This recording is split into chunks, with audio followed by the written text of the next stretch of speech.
हाम्रो गाडी चाहिँ अहिले यहाँ लोड भइरहेको छ। आजको डेलिभरी चाहिँ धेरै लामो छ, राति नै पर्नेछ। सो बाटो नि थाहा छैन, जानुपर्ने छ। हेलो गाइस, सो म लोड लिएर आइसकेको छु। गाडीको हालत एकदमै खराब छ क्या। यहाँ हेर्नु न,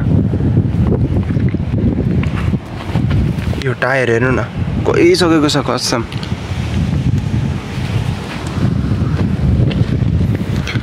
लोड चाहिँ सही भएर छ।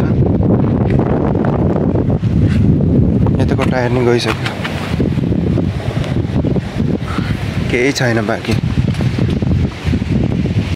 गाइस होइन, राति परिसक्यो कि, लास्ट अँध्यारो भइसक्यो। बाटो नै थाहा होइन, यति टाढा आएको। कसम भनेको छोरा मान्छेको जिन्दगी लिएर त कोही पनि नजन्मियो भने क्या। त्यो हालत भइसकेछ नि। रातिको 9 बजी लागिसक्यो, लोकेसन थाहा छैन। सो त्यही पनि जानेछ। यस्तो अँध्यारो बाटो छ क्या, जङ्गल मात्रै छ यतातिर पनि,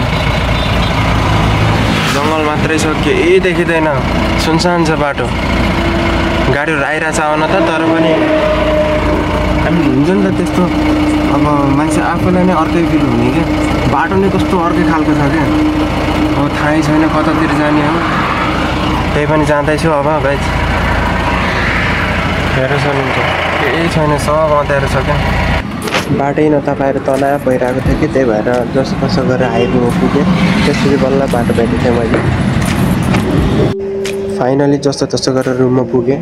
सो गाडी चलाउँदा हाइवेहरूको भिडियो चाहिँ बनाउनु पाएन कि, सानो भिडियो भयो।